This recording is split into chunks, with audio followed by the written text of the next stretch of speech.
So how many of you guys currently equate happiness to money? Probably not a lot of you, right? So why do we live our lives chasing these artificial and materialistic things on a daily basis? And this video is going to tell you all about why I don't think happiness equals money. Stay tuned.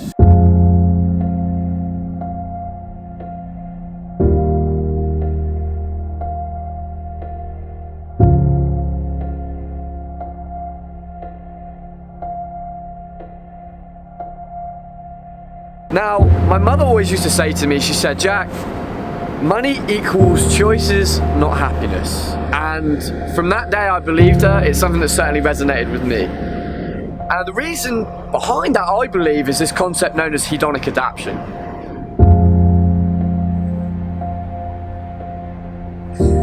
Now, to define what hedonic adaptation is, I'm going to give you a little bit of an analogy. So let's start with a guy who's walking down the street, he's having a good day, and he sees a cyclist, he sees someone on a bike, and he looks at that guy and he goes, wow, wouldn't it be nice to have a bike? Wouldn't it be nice to get there a little bit faster?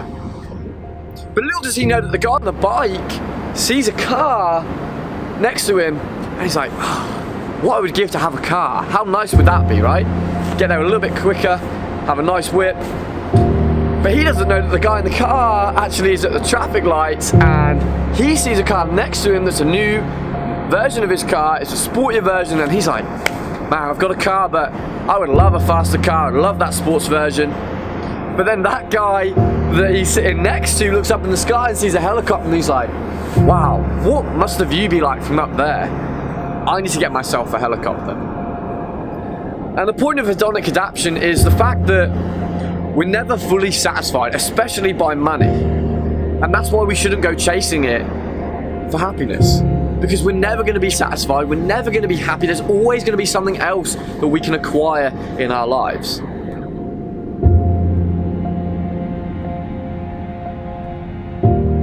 So the first real reason that I don't believe happiness equates to money is that there's always going to be something we don't have.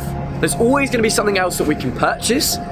So if we keep chasing money, we're never going to get there. There's always going to be something out of our reach. And even out here in LA, there's going to be people in Beverly Hills that have a lovely house that anyone would die to have, and they're going to look up on that hill and they're going to see a house higher than theirs, and they're going to go, wow, I wonder what the view's going to be like from their house. And that's why we simply cannot chase money in search of happiness. And hedonic adaptation is poisonous. We end up searching and chasing money, and we forget what's around us, and we forget what actually we can derive real intrinsic value from. And one of those things are relationships. And we probably all know someone that's chased money and pursued financial success, and that's end up losing people along the way. Their relationships have become frayed because they've not invested the same amount of time in their relationships as they have in their pursuit of financial success. And there's a problem with this, because one day you'll realize that actually relationships are the things that are going to get you through life, not money. Money, as I said, my mum said, will give you choices, not necessarily happiness. And that's why we've got to be ever so careful. And at some point you have to ask yourself, if you're one of those people that are chasing financial success, is the damage really worth it? Or is the damage reversible? Am I at a point where I can stop, I can rebuild those relationships around me, or have I gone too far? And part of this video is to offer a self-reflection of where you are in your life currently. Where do you prioritize financial success? Now, do not let me get that confused with financial security. Totally different. And it's funny because if you consider Maslow's hierarchy of needs, which are basically a pyramid that's built on 5 levels, he only deems financial security as the second level of 5. And that's interesting, right?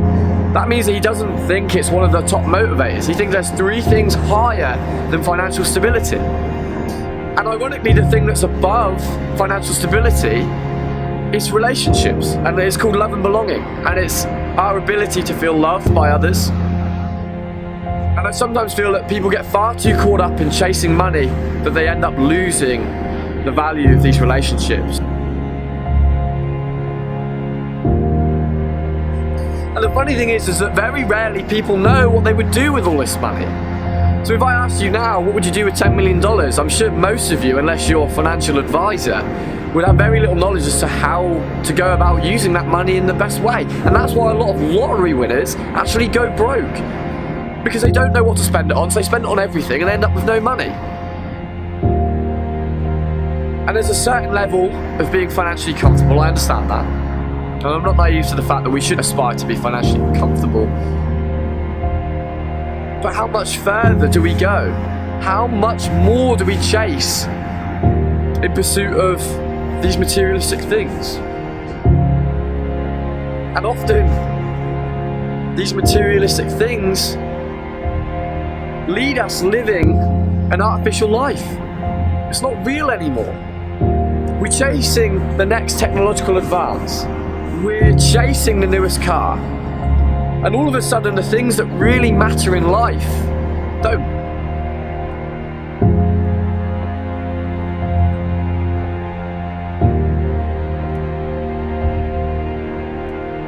So what I'm saying is, be financially comfortable. That's fine. But do not let money define you. Do not let money consume you, and do not let it hinder the relationships with the wonderful people that you surround yourselves with every day. Instead, work on your relationships with others. Work on building the relationships around you. And hopefully, if you focus on that more than your aspirations to be financially successful, maybe you'll lead a happier life.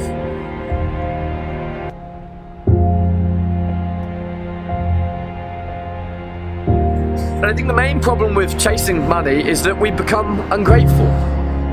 We forget what we already have.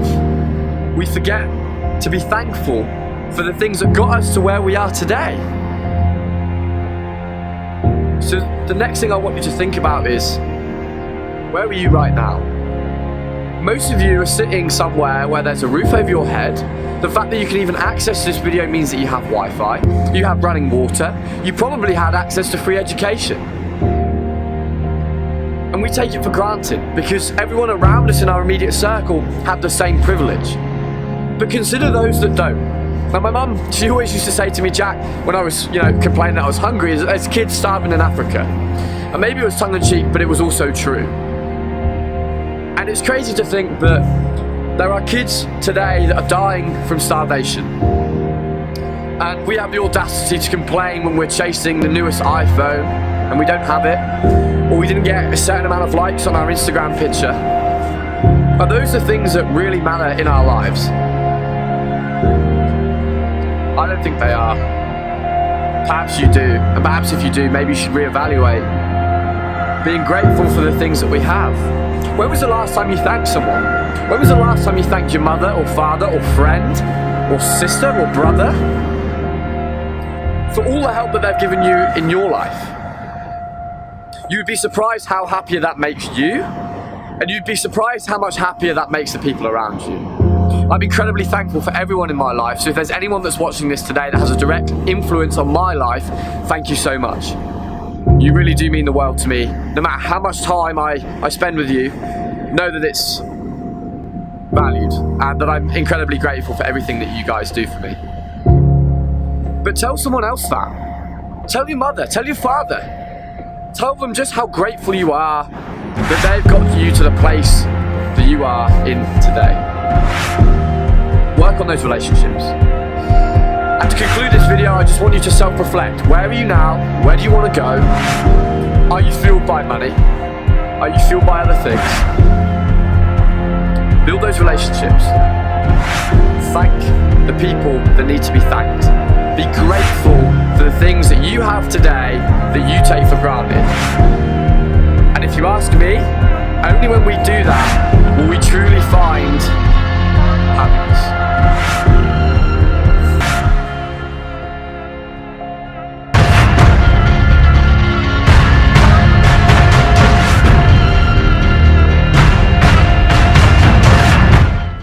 Thanks guys for tuning in.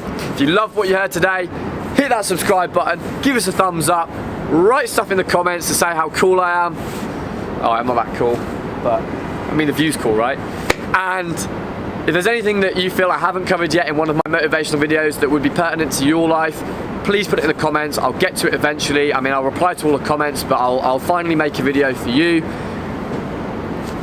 And please, please do not chase money. I promise you it does not equate to happiness. See you soon. Blah, blah, blah, blah, blah, blah, blah.